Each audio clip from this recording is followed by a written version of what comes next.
This is the Upper Room at Legacy. So you will hear it preached at you that, oh, this product is perfect for VA. That's truthiness. There are aspects to that you got to understand, nuances to Medicare that just like you can't. You're trying to jam a square peg into a round hole sometimes with that. A gentleman or a lady who's got VA and Medicare and they're regular run of the mill, they're not subsidized through extra help or LIS or anything like that. Yes, if they've taken their Part B, which a lot of them do, some of them do, but some of them do, some of them don't. But those who do, that plan is great because it's a like we say, it's a break glass in case of emergency. They never have to use it because if I go to the VA, I'm not using my Medicare benefits, so therefore I can't use my Medicare Advantage plan either. They're just drawn on the VA, but it sits there in case I have to use it. It's got some additional benefits, and it lowers my Part B premium.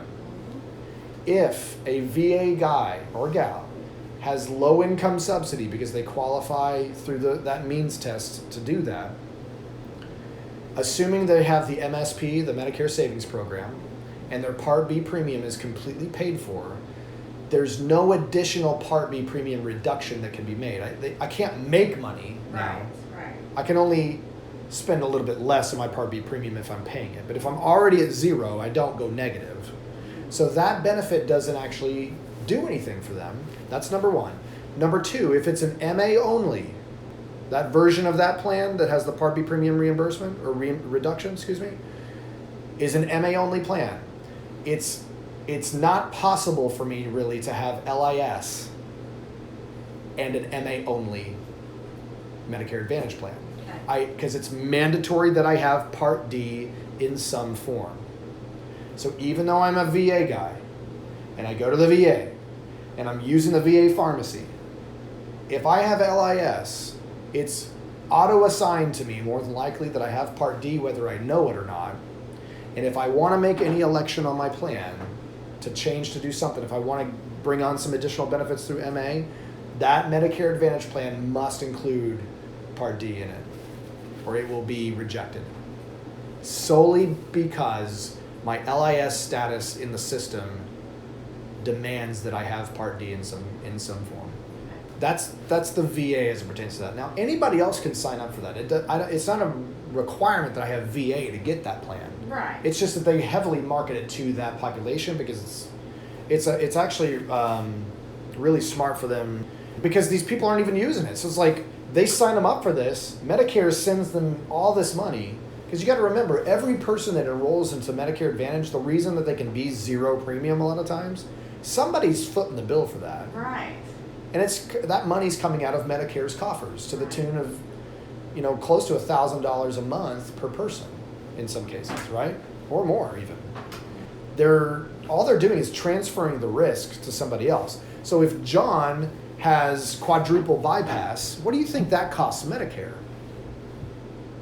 $100,000 maybe? Yeah, tons. Okay. So if he's on original Medicare, that all comes out of Medicare's coffers. Right. Or they can simply say, hey, let's just shift the risk to Humana or to United. We're going to pay the premium for them. Yeah. And then if he has quadruple bypass, now they're on the hook for those big doctor bills, right? So they spread this risk across. The insurance company works for them because they're getting these massive premiums. It's insurance at the end of the day. They're just spreading the risk across millions of lives, The Medicare Advantage program grows and grows and grows every year. More and more and more money is being spent every year by Medicare pouring into Medicare Advantage plans. And it actually is helping save the Medicare program. It really actually does. So, and I say all that to say, there's going to be some people, there's even some insurance agents, by the way, who are, let's call them MedSup onlys, who are so anti-Medicare Advantage. One of their beefs with Medicare Advantage is the government. It's this whole notion of the government is lining the pockets of major corporations and insurance companies, and it's this complex web of, okay, so I'm not going to argue that. I'm just going to tell them what's really happening is it's just risk transfer. It's really the government just paying premiums. It's the government buying insurance for themselves in a way. Think about it, right? And everybody wins. It's a good deal a lot of times for the Medicare beneficiaries. It's a good deal for us as agents because we can go out there and kill it with these plans that are sick. Awesome to sell, right? Good commission, easy to sell, and you're doing a good service to people. But again, it's like anything else. I literally just stepped out of this room an hour ago to go sell a Med Sup. I'll sell a Med Sup when it's right, okay? But I'll sell a Medicare Advantage plan when it's right. I'm agnostic, and I have their best interest in mind. It's so much easier to come with a tool belt full of all the tools because you never know what kind of a project we're going to construct. Because everybody's situation is unique. Every individual circumstance is different. And what their needs are, what their health's like, what the prescriptions are that they take, everybody, there's not a cookie cutter approach. And so I rail against anybody that pretends. They will never say that there's a cookie cutter, but their behavior says otherwise, as far as I'm concerned. And that's okay. I'm just going to beat you. Yep. So I invite it. If our competition wants to go out there and limit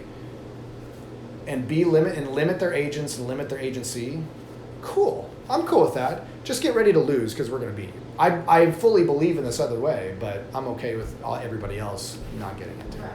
Anyway, I'll get off my hobby horse. Mm-hmm.